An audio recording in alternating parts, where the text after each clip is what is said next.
Wie geht ihr mit dem Gefühl von Schmerz um? Schmerz kann ja vieles sein. Schmerz kann ein psychisch-emotionaler Schmerz sein oder ein physischer Schmerz im Körper. Das ist so ein bisschen die Schwierigkeit in der deutschen Sprache, dass kein Unterschied gemacht wird zwischen dem Fühlen eines physischen Schmerzes, dem Fühlen von einer Emotion, wie zum Beispiel Traurigkeit oder Wut, oder dem Bauchgefühl, was einem eine Art Intuition schickt. All das ist Fühlen.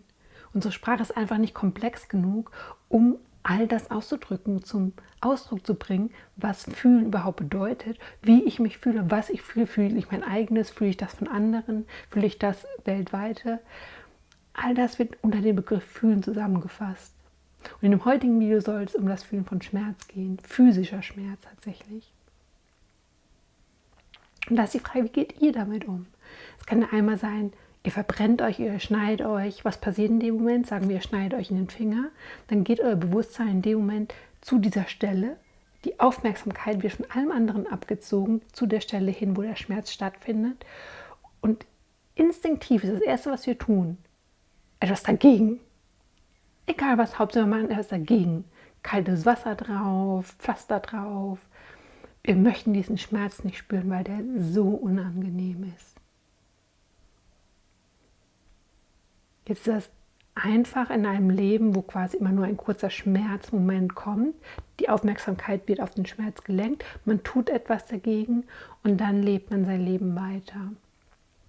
Wie lebt man aber mit chronischen Schmerzen, also mit Schmerzen, die immer da sind? Und meistens ist die Schwierigkeit, dass sie eben nicht immer durchgehend konstant im gleichen Level da sind, sondern dass es mal Momente gibt, da sind die Schmerzen stärker, sind mehr im Bewusstsein und Momente, da sind die schlimmer. Ich zum Beispiel wurde diagnostiziert mit einigen Sachen, unter anderem Multiple Sklerose, eine Persönlichkeitsstörung, posttraumatische Belastungsstörung, Depression, Angststörung. Störung ist für die Ärzte ein relativ großer Begriff meines Lebens. Das ist quasi so mein Leben in einem Wort zusammengefasst für die Ärzte, ist Störung. Für mich hat das inzwischen wenig Wahrheit. Früher hatte das sehr viel Wahrheit. Ich habe das geglaubt, was die Ärzte mir erzählt haben. Und inzwischen ist aber eine Diagnose für mich,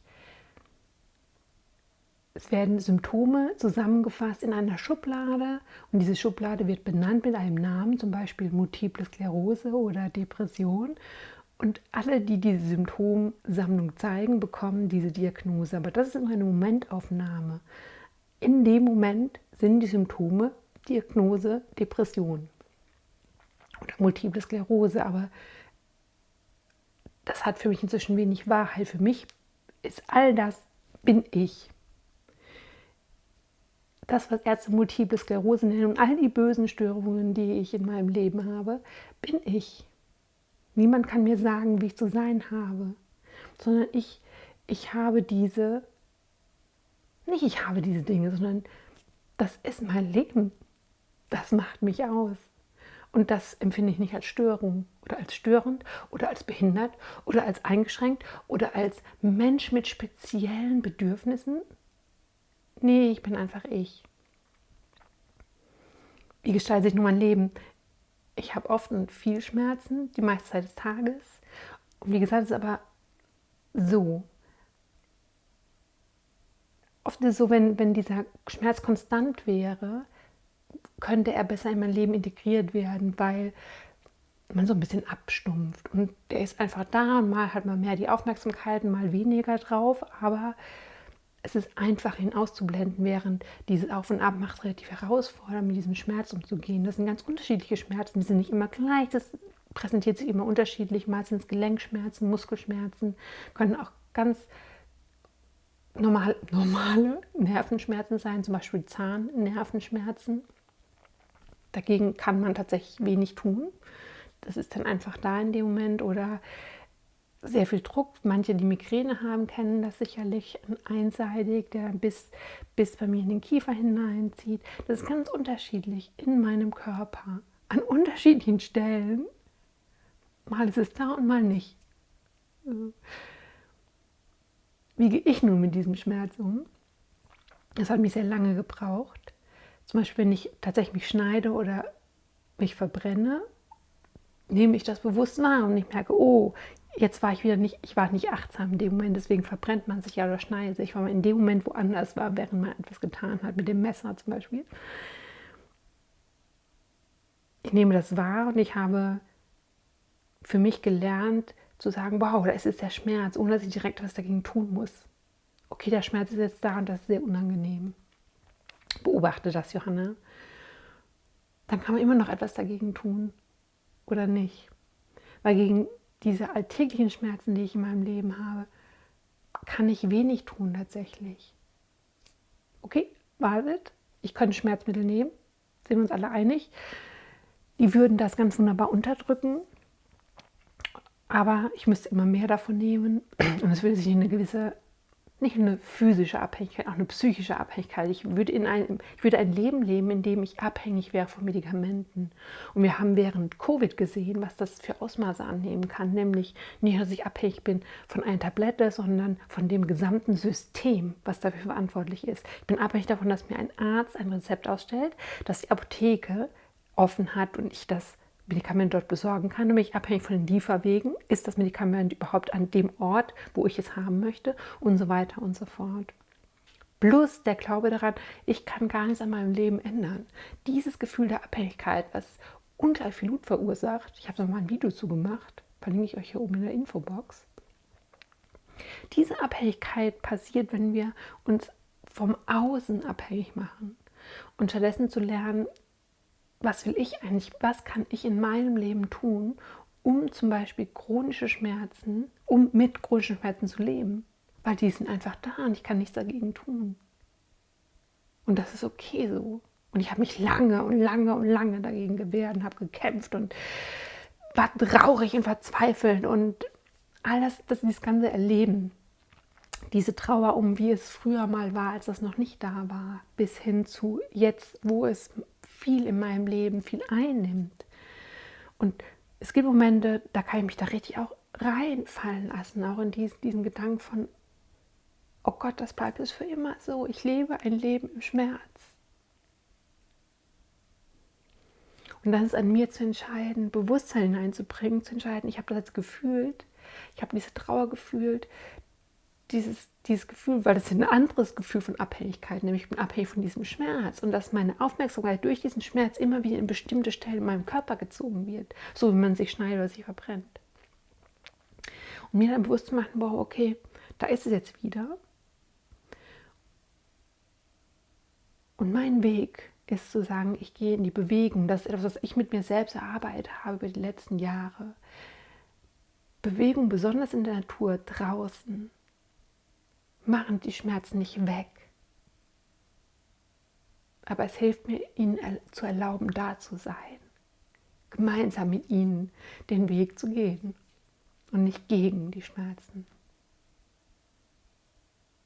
Und das kann natürlich sehr herausfordernd sein, wenn gerade die Gelenke und Muskeln sehr wehtun, zu sagen, ich stehe jetzt trotzdem von der Couch auf. Und meistens bin ich dann auch an diesen Tagen, Multiple Sklerose, sage ich ehrlich, gibt es viele Diskussionen bestimmt drüber. Die Krankheit der 1000 Gesichter ist für mich auch keine Wahrheit, sondern es hängt für mich alles zusammen mit meiner traumatischen Kindheit, mit allem. Das ist alles eins. Das bin ich. Und wenn diese Schmerzen auftauchen, geht es oft einher mit sehr viel Kraftlosigkeit. Ich bin sehr erschöpft. Fatigue nennt sich das. Und dann natürlich zu sagen, ich gehe jetzt trotzdem in die Bewegung, ist sehr herausfordernd, weil eigentlich schreit der ganze Körper gerade, bleib auf deiner Couch sitzen mit deiner Wärmflasche, einkuschelt in die Decke und tue nichts. Aber ich habe gelernt, durch Erfahrung, durch meine eigene Erfahrung, das muss jeder für sich selbst herausfinden, dass in die Bewegung zu gehen, wieder Flexibilität in meinen Körper bringt. Und er nicht mehr ganz so arg schmerzt. Aber dafür muss ich diesen Punkt überwinden von, ich sitze auf der Couch, möchte mich nur einkuscheln, über die Schmerzen nicht hinwegzugehen, sondern mit den Schmerzen aufzustehen und zu sagen, ich gehe jetzt trotzdem ganz sanft in Bewegung, ich zwinge mich zu nichts. Ich gehe zu keinem Sport, ich gehe nicht irgendwie ins Fitnessstudio, ich zwinge mich zu gar nichts, sondern vielleicht sind es nur ein paar ganz simple Bewegungen oder vielleicht will ich richtig tanzen. Tanzen tue ich sehr gerne, wenn ich diese Muskelschmerzen und Gelenkschmerzen habe. Und das bringt wieder mehr Flexibilität in meinen Körper und ich merke richtig, nachdem dieser harte Punkt überwunden ist von ich bin erschöpft, ich habe keine Kraft und ich habe Schmerzen, dass mir das paradoxerweise Kraft gibt. Die Bewegung gibt mir Kraft. Die Bewegung, mich so zu bewegen, wie ich es will, besser gesagt, wie mein Körper es will, wie mein Körper sich wohlfühlt in dem Moment.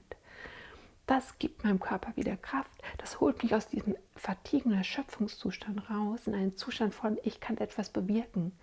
Ich bin nicht abhängig von irgendwas, sondern ich kann etwas tun. Und das ist okay so. Habt ihr auch chronische Schmerzen? Kennt ihr das Gefühl? Was macht ihr dagegen? Ich glaube, dass es wichtig ist, eben seinen eigenen Weg zu finden. Während ich früher immer auf das gehört habe, was mir Ärzte und Wissenschaftler und Therapeuten gesagt haben, war es enorm wichtig für mich, meinen eigenen Weg zu finden und zu sagen, was tut mir eigentlich gut? Und zu lernen, ich muss nirgendwo hinkommen. Ich muss nicht schneller und besser und sportlicher und keine Ahnung was werden. Ich muss einfach auf meinen Körper hören und schauen, was braucht der gerade? Braucht er eine ganz sanfte Bewegung? Braucht der was Hartes, was Schnelles? Was ist gerade angebracht? Und es war ein sehr langer Weg, wieder in meinem Körper anzukommen, trotz der Schmerzen, trotz des Unwohlseins, trotz der Muskelverkrampfungen. Aber es gibt einen Weg daraus. Und jeder muss da seinen eigenen Weg finden, wie er am Ende mit Schmerzen umgeht. Und wie er wieder in seinem Körper ankommt, trotz Schmerzen. Und das können wir alle. Wir alle können dieses Leben führen, weil wir alle sind Individuen.